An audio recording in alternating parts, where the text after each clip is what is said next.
जब हर दिशा से सिर्फ मौत का साया मंडरा रहा था। ब्रह्मपुत्र नदी के किनारे एक युद्ध हुआ। मुगल, उस समय का सबसे ताकतवर साम्राज्य, युद्धपोतों के बेड़े के साथ उतरे अहोम साम्राज्य को हमेशा के लिए मिटाने के इरादे से। तब एक ही नाम था जो हर सैनिक की जुबान पर था, एक योद्धा, एक वीर, जिन्होंने अपने लोगों की रक्षा के लिए हर चुनौतियों का सामना किया, जिनकी बहादुरी और युद्ध कौशल ने युद्ध का रुख बदल दिया। इतिहास की स्वर्णिम पृष्ठों पर अंकित ये नाम था लाचित बोरफुकन। असम की रक्षा अब तुम्हारे हाथों में है लाचित। शर्गदेव, जब तक मेरी सांस चल रही है असम की धरती पर दुश्मन का कदम नहीं पड़ सकता। लाचित बोरफुकन के नेतृत्व में अहोम सेना सरायघाट के लिए निकल पड़ी। मुगलों को असम से बाहर फेंकने के लिए ब्रह्मपुत्र की लहरों ने इतिहास का सबसे बड़ा युद्ध देखने के लिए करवट ली।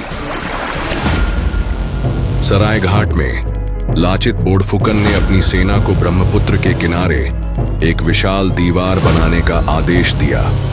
एक ऐसी दीवार जो मुगलों की ताकत को रोक सके, एक ऐसी दीवार जो असम की रक्षा का प्रतीक बने। इस काम की जिम्मेदारी लाचित ने उनके मामा को दी।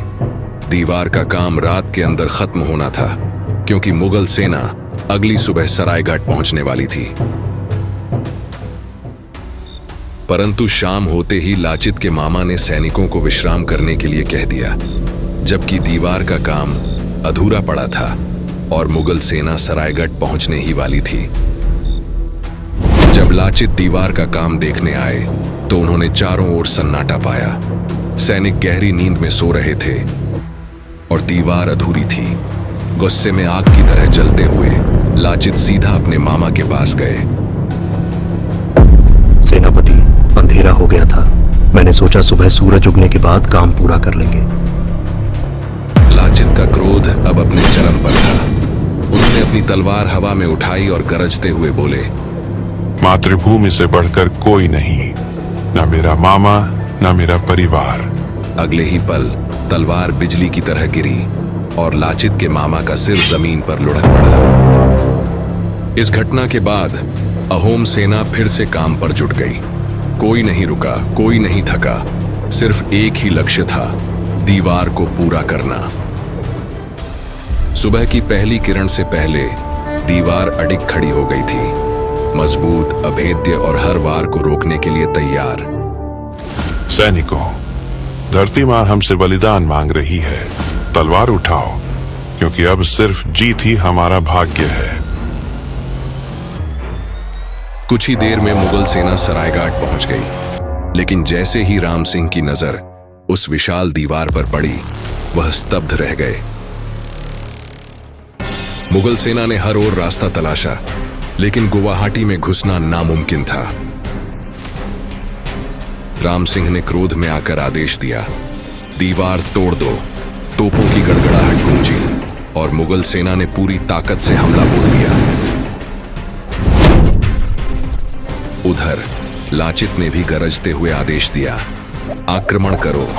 अगले ही पल अहोम सेना ने आग के तीर छोड़े, भाले बरसाए और युद्ध का मैदान गूंज उठा।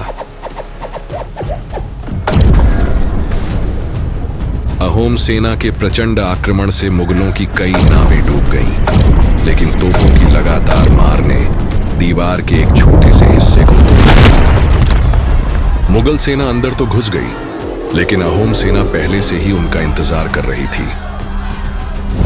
अहोम और मुगलों के बीच युद्ध भयंकर रूप ले चुका था।